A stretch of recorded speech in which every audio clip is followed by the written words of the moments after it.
श्रावण महीने की दोनों अष्टमियों में से कोई भी अष्टमी, यह भी जरूरी नहीं है कि सोमवार की ही अष्टमी थी, श्रावण महीने की दोनों अष्टमियों में से कोई भी अष्टमी को, आज भी नियम है महाराज, कोई मदिरापान में डूबा है, कोई वेश्यावृत्ति में डूबा है, कोई मांसाहार में डूबा है, कोई गलत काम में जुए आदि में डूबा हुआ है, तुम छुड़ा कर रह गए कि मत जा मत कर, तुम छुड़ा कर रह गए। तो शिव महापुराण का एक बड़ा सुंदर भाव वर्णन करा गया हमारा, बड़ा सुंदर भाव।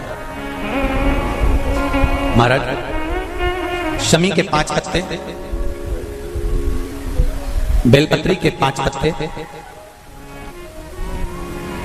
बेर के 5 पत्ते, क्या क्या चीज है जरा जम के बोलो।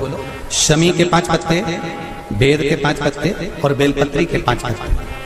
महाराज श्रावण महीने की दोनों अष्टमियों में से कोई भी अष्टमी, यह भी जरूरी नहीं है कि सोमवार की ही अष्टमी थी, श्रावण महीने की दोनों अष्टमियों में से कोई भी अष्टमी को बेर के पत्ते पर लाल चंदन, बेलपत्री के पत्ते पर पीला चंदन, शमी के पत्र पर केवल कोई चंदन लगाने की जरूरत नहीं, सादा केवल एकदम कुछ भी उसमें लगाकर नहीं, सिंपल पहले लाल चंदन वाले पत्ते, फिर बेलपत्री के पत्ते, फिर शमी के पत्र शिवलिंग के ऊपर समर्पित कर उसको उठाकर वापस लाकर बेलपत्री के पेड़ के नीचे ही 1 लोटा जल समर्पित कर पहले पत्ते चढ़ा देंगे, फिर लोटा भर जल समर्पित कर देंगे।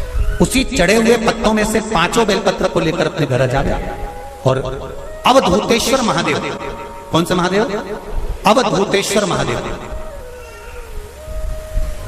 ये अवधूतेश्वर महादेव कौन से हैं? आपको कथा में कई बार वर्णन करा गया है। शंकर भगवान को क्रोध आया, ब्रह्मा जी ने क्रोध को लिया, समुद्र में डाला, उस रूप को क्रोध का एक रूप था, क्योंकि जो मदिरा पान करने वाले होते हैं, व्यसन करने वाले होते हैं, गलत काम करने वाले होते हैं, इनको सुधार करे जाओ, जितना तुम समझाओगे ये उतना आग बबूला होंगे। तुम बच्चों से कहोगे गलत लड़के के साथ रह रहा मत रहे, तो और ज्यादा क्रोध करेगा, और चिड़चिड़ करेगा, और अपशब्द कहेगा, तो ये क्रोध को संयमित कर अवधूतेश्वर महादेव। अवधूतेश्वर महादेव का स्मरण करकर 5 पत्तों को लेकर आइए। कुछ समय बाद जैसा जैसा समय की अनुकूलता मिले, आप किसी मदिरा का पान करने वाले या किसी व्यक्ति को वो पत्ते दोगे या प्रसाद के रूप में दो तो अच्छी बात है, नहीं तो उस पत्ते का थोड़ा थोड़ा भाग भी प्रतिदिन मात्र 21 दिन तक अगर थोड़ा थोड़ा भाग भी दे दिया जाए तो धीरे धीरे मदिरा पान, व्यसन, गलत आदतें छूटना प्रारंभ हो जाती है और वो शंकर की शरणागति ग्रहण करता है। तो जिनकी यहां संपदा की कमी होती है, वैभव की कमी होती है, लक्ष्मी की कमी होती है, प्रतिष्ठा की कमी होती है, धन की कमी होती है, उसके लिए विष्णु पुराण कहती है, स्कंद पुराण कहती है महाराज कि भगवान नारायण स्वयं इस जड़ के नीचे अपना विश्राम करते हैं महाराज, इस जड़ के नीचे। प्रयास करा करो, 1 चुटकी हल्दी, कितनी?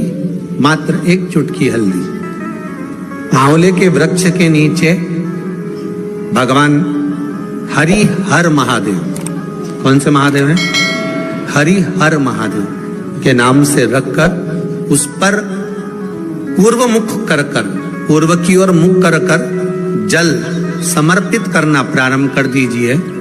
आप अगर प्रयास करेंगे, शुक्रवार की शुक्रवार करें या नवमी की नवमी करें, अष्टमी की अष्टमी करें, प्रदोष की प्रदोष कर लें, सोमवार की सोमवार। हमें बताया था जिस दिन शंकर और पार्वती के मिलन का दिवस हो, और केवल एक माता पार्वती के अकेले मिलन का नहीं, 64 योगनिया तक भगवान शंकर से मिलने के लिए आती है।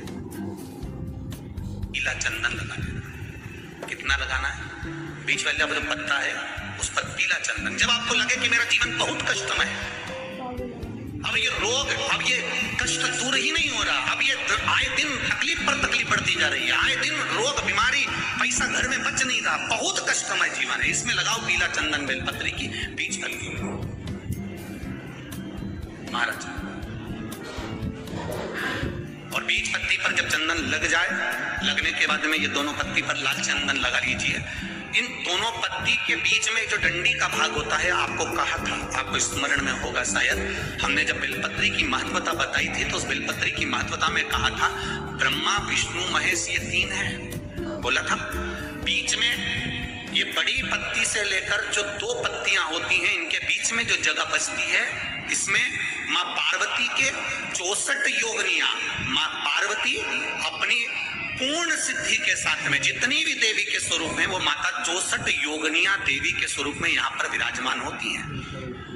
दो पत्ती के नीचे से जो डंडी होती है नीचे तक, ये पूरी डंडी में 33 कोटि देवी देवताओं विराजमान होते हैं इस पूरी डंडी के अंदर।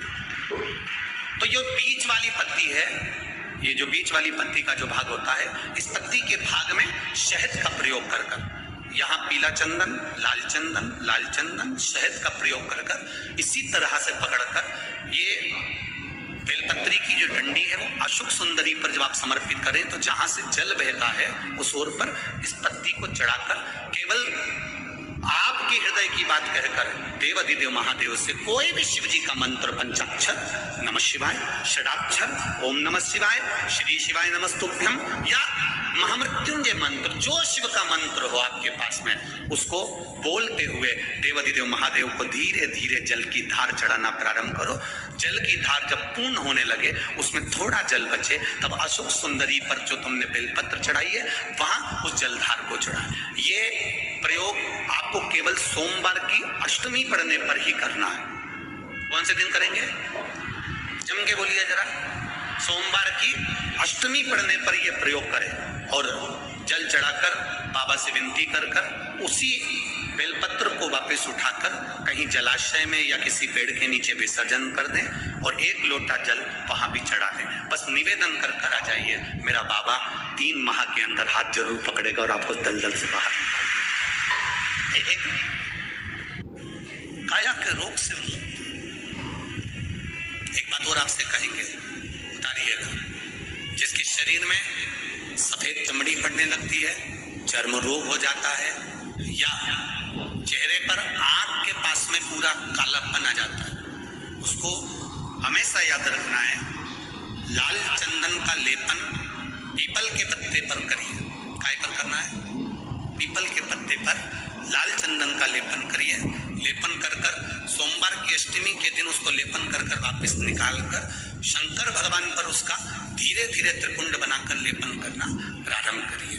जब आप त्रिपुंड बनाकर लेपन करना प्रारंभ करें, उसके बाद उस चंदन को जो सोमवार की अष्टमी है तब निकाल कर लिया है और निकाल कर लाकर उसको डब्बी में रख ले। उस चंदन का प्रयोग चर्म रोग के स्थान पर थोड़ी थोड़ी मात्रा में करना प्रारंभ करें पानी के साथ मिलाकर, परंतु उस चंदन को केवल 6 से 7 दिन में प्रयोग करिएगा, ज्यादा नहीं। धीरे धीरे चमड़ी, परंतु उसको सोमवार की अष्टमी के दिन सिद्ध कर बनाना है, उसको सोमवार की अष्टमी के दिन चढ़ाना है। श्री शिवाय नमस्तुभ्यम या ओम नमः शिवाय या पंचाक्षर मंत्र या महामृत्युंजय मंत्र, जो आपको आता हो, शिव जी का जो नाम आपको याद हो उसको बोलकर चढ़ा, उसको लिया, फिर उसको अपने शरीर पे लगाना प्रारंभ करो।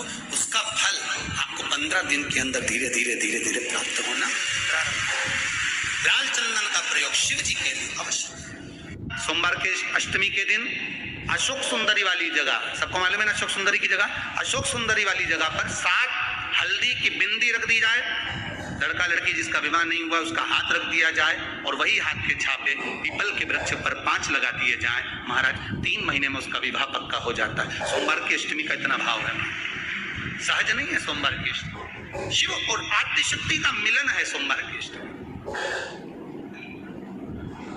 भगवान शंकर और पार्वती का मिलन। ऐसी कौन सी कामना है जो शिव पूर्ण नहीं करते? बस आपका विश्वास, आप उस पर भरोसा करना तो पूर्ण करना। पूर्ण भरोसा मतलब छोड़ दिया। पूर्ण भरोसा मतलब शंकर जी के मंदिर में नारियल नहीं फूटता है क्या? नहीं, क्योंकि पूर्ण समर्पित होता है। शिव जी को आधा चावल का दाना भी नहीं चढ़ता, पूर्ण चढ़ाइए। शिव जी को आधा फल नहीं चढ़ता, पूर्ण चढ़ता है। श्रीफल भी चढ़ेगा तो पूर्ण चढ़ेगा। शंकर भगवान के पास में आधे का कोई काम नहीं है, उनको पूर्ण समर्पण चाहिए। आपका पूर्ण समर्पण